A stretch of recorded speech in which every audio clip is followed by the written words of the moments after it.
परमात्मा की लाठी में आवाज नहीं होती।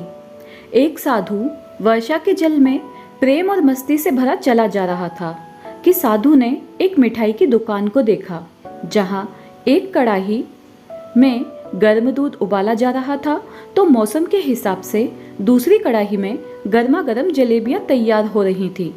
साधु कुछ क्षणों के लिए वहां रुक गया। शायद भूख का एहसास हो रहा था या मौसम का असर था। साधु हलवाई की भट्टी को बड़े गौर से देखने लगा। साधु कुछ खाना चाहता था, लेकिन साधु की जेब ही नहीं थी तो पैसे भला कहाँ से होते।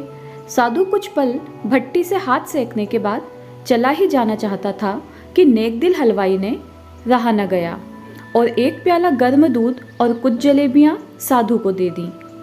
मलंग ने गर्म जलेबियां गर्म दूध के साथ खाई और फिर हाथों को ऊपर की ओर उठाकर हलवाई के लिए प्रार्थना की, फिर आगे चल दिया। साधु बाबा का पेट भर चुका था। दुनिया के दुखों से बेपरवाह नए जोश से बारिश के गंदे पानी की छींटें उड़ाता चला जा रहा था। वो इस बात से बेखबर था कि एक युवा नवविवाहित जोड़ा भी वर्षा के जल से बचता बचाता उसके पीछे आ रहे हैं। एक बार इस मस्त साधु ने बारिश के गंदे पानी में जोर से लात मारी। बारिश का पानी उड़ता हुआ सीधा पीछे आने वाली युवती के कपड़ों को भिगो गया।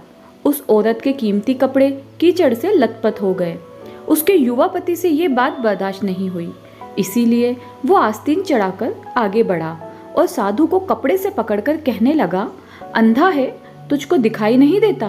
तेरी हरकत की वजह से मेरी पत्नी के कपड़े गीले हो गए हैं और कीचड़ से भर गए हैं। साधु हक्का बक्का सा खड़ा था, जबकि इस युवक को साधु का चुप रहना नाखुशगवार गुजर रहा था। महिला ने आगे बढ़कर युवा के हाथों से साधु को छुड़ाना भी चाहा, लेकिन युवा की आंखों से निकलती नफरत की चिंगारी देख वह भी फिर से पीछे खिसकने पर मजबूर हो गई। राह चलते राहगीर भी उदासीनता से ये सब दृश्य देख रहे थे, लेकिन युवा के गुस्से को देखकर किसी में इतनी हिम्मत नहीं हुई कि उसे रोक पाते और आखिर जवानी के नशे में चूर इस युवक ने एक जोरदार थप्पड़ साधु के चेहरे पर जड़ दिया। बूढ़ा मलंग थप्पड़ की ताब न झेलता हुआ लड़खड़ाता हुआ कीचड़ में जा पड़ा। युवक ने जब साधु को नीचे गिरता देखा तो मुस्कुराते हुए वहां से चल दिया।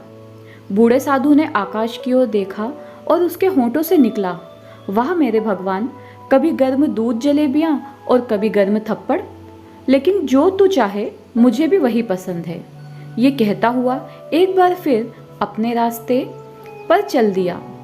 दूसरी ओर वो युवा जोड़ा अपनी मस्ती को समर्पित अपनी मंजिल की ओर अग्रसर हो गया। थोड़ी ही दूर चलने के बाद वे एक मकान के सामने पहुंचकर रुक गए। वो अपने घर पहुंच गए थे।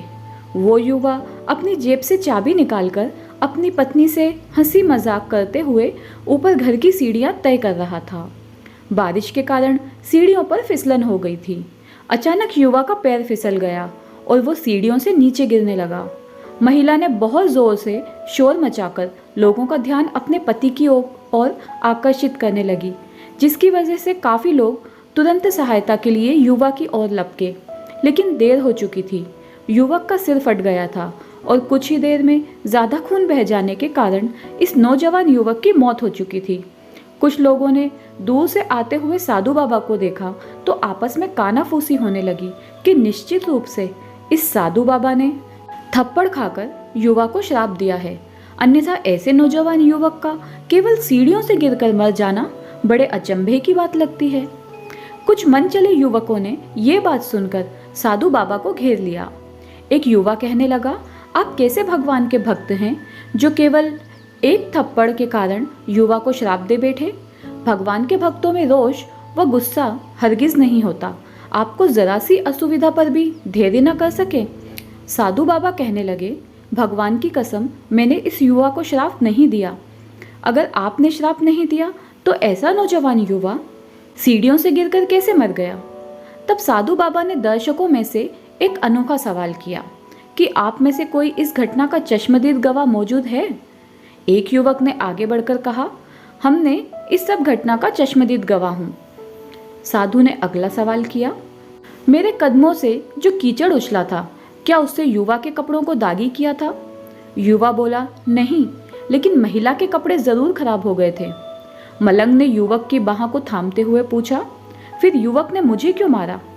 युवा कहने लगा, क्योंकि वह युवा इस महिला का प्रेमी था और यह बर्दाश्त नहीं कर सका कि कोई उसकी प्रेमिका के कपड़ों को गंदा करे, इसीलिए उस युवक ने आपको मारा। युवा की बात सुनकर साधु बाबा ने एक जोरदार ठहाका बुलंद किया और कहता हुआ वहां से विदा हो गया। तो भगवान की कसम, मैंने श्राप कभी किसी को नहीं दिया, लेकिन कोई है जो मुझसे प्रेम रखता है।